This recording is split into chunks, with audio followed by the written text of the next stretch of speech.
Okay, so i-unbox natin ito. Order natin yung super glue. Tingnan natin kung okay yung order natin. Yung una, order natin okay, maganda, nagamit natin. Madikit siya. So hopefully itong bagong order natin, sana okay to. Naka-bubble wrap siya. Ibig sabihin, secure siya. Binibidyo natin yan para kung sakali may damage, alam na sila na hindi natin siya niloloko.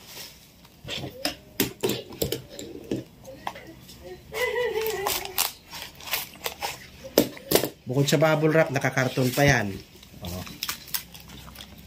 Hindi lang siya responsive dun sa chat. Sa chat box natin hindi siya responsive, pero hopefully ay okay naman yung ating order. Ayan. So, 4 na piraso po ito. Nasa 500 po yan.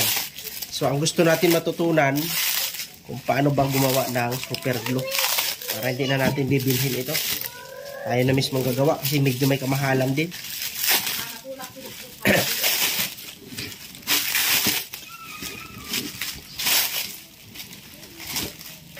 Yan.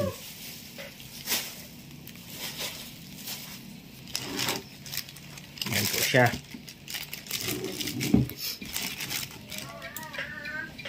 Yan. Talaga sinecure niya, oh.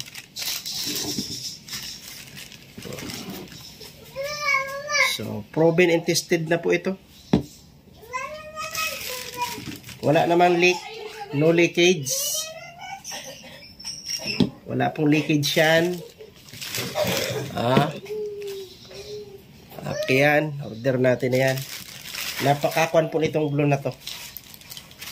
May kasama din siyang mga ito, yung nozzle niya.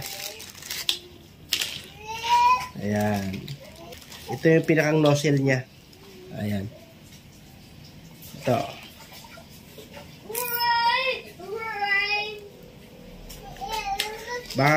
Bukod sa nozzle, may sarili siyang pin.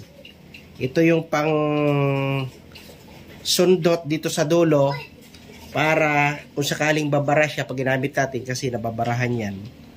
So ito yung pang sundot natin sa dulo. So all in all ay okay order natin. Wala siyang damage at 50 ml po siya. 50 grams. 50 grams po siya. Ayan nakalagay, oh. 50 grams. Yan. So, 3 po yan. 3. 50 grams. 4. Okay. So, ito yung kwan. Ito yung maasahan natin na super glue. Talaga pag inilagay nyo yan, umuusok talaga yan. Madikit talaga siya. Ayan, oh. Ayan. So, I try to put it in a link. Yung binilhan natin. Para sigurado din pa nag-order kayo, hindi kayo magkamali. Ito yung mga ginagamit natin sa ating mga PVC toy gun.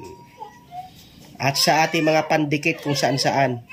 Plastic, pwede din sa metal ata to, pwede din. So, Evo Band. Hindi po ito sponsored, ah. Pero ito ay matibay siya. Maasahan natin. Madikit siya. Ayan. Maganda pang repair sa mga plastic, mga butas-butas. The best po siya. So sana nagkaroon kayo ng idea dito sa ating unboxing dito sa ating super glue Evo Band. Ayan. So abangan nyo pag tayo ay naka discover kung paano gumawa nito.